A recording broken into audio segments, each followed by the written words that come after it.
दैनिक लोक संवाद न्यूज में आपका स्वागत है। बिहार में मिशन मोड में सुधरेगी बच्चों की भाषा और गणित। शिक्षा विभाग ने जारी किया 4 चरणों वाला मेगा प्लान। बिहार के सरकारी स्कूलों में शिक्षा के स्तर को व्यापक सुधार देने के लिए शिक्षा विभाग ने एक बड़ा कदम उठाया है।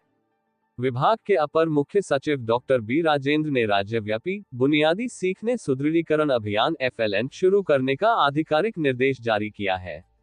यह अभियान विशेष रूप से कक्षा 4, 5 और 6 के उन बच्चों के लिए संजीवनी साबित होगा जो अपनी कक्षा के अनुरूप बुनियादी भाषा और गणित के कौशल में पीछे रह गए हैं। राष्ट्रीय शिक्षा नीति 2020 के प्रावधानों को ध्यान में रखते हुए विभाग ने माना है कि पढ़ना, लिखना और बुनियादी गणित ही बच्चों की आगे की पढ़ाई की असली नींव है। विभिन्न आकलनों में ये चिंताजनक तथ्य सामने आया है कि कक्षा 4 और 5 के कई बच्चे अब भी अपेक्षित स्तर तक नहीं पहुंच पाए हैं, जिससे उन्हें उच्च कक्षाओं का पाठ्यक्रम समझने में भारी कठिनाई होती है। इसी खाई को पाटने के लिए शैक्षणिक सत्र 2026-27 में इस अभियान को एक समन्वित और लक्षित पहल के रूप में लागू किया जा रहा है। ये पूरा कार्यक्रम विद्यालय की नियमित दिनचर्या और शैक्षणिक कैलेंडर के साथ पूरी तरह समेकित रहेगा। इसे प्रभावी बनाने के लिए 4 मुख्य चरणों में बांटा गया है, जिसकी शुरुआत अप्रैल-मई 2026 से आधार सुदृढ़ीकरण के साथ होगी। पहले चरण में बच्चों का बेसलाइन मूल्यांकन कर उनकी दक्षता जांची जाएगी और विद्यालय के शुरुआती 2 घंटों में केवल भाषा और गणित की मजेदार गतिविधियां संचालित की जाएंगी।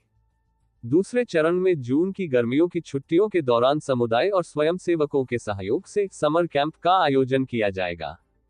इसके बाद तीसरे चरण में teaching at the right level टाल पद्धति के तहत बच्चों को उनके वर्तमान सीखने के स्तर के अनुसार समूहों में बांटकर 12 सप्ताह तक सघन शिक्षण दिया जाएगा।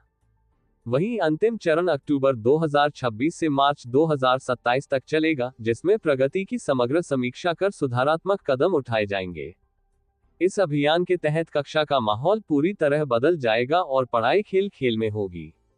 भाषा के लिए कहानी सुनाना, बातचीत करना, लेखन और 12 खड़ी चार्ट का उपयोग होगा, जबकि गणित के लिए बंडल और तीली की मदद से जोड़ घटाव और संख्या पहचान सिखाई जाएगी। कार्यक्रम की सफलता सुनिश्चित करने के लिए जिला, प्रखंड और स्कूल कॉम्प्लेक्स स्तर पर नोडल पदाधिकारियों और रिसोर्स पर्सन की तैनाती की गई है। ये अधिकारी न केवल नियमित रूप से स्कूलों का भ्रमण करेंगे, बल्कि बच्चों की प्रगति का डेटा भी पोर्टल पर अपलोड करेंगे। अपर मुख्य सचिव ने सख्त निर्देश दिया है कि इस अभियान को उच्च प्राथमिकता दी जाए और जिन क्षेत्रों में प्रथम संस्था के कर्मी उपलब्ध हैं, उनका सहयोग भी लिया जाए। इसके साथ ही हर महीने अभिभावकों के साथ बैठक कर बच्चों की शैक्षणिक प्रगति साझा की जाएगी ताकि समुदाय की सक्रिय भागीदारी सुनिश्चित हो सके।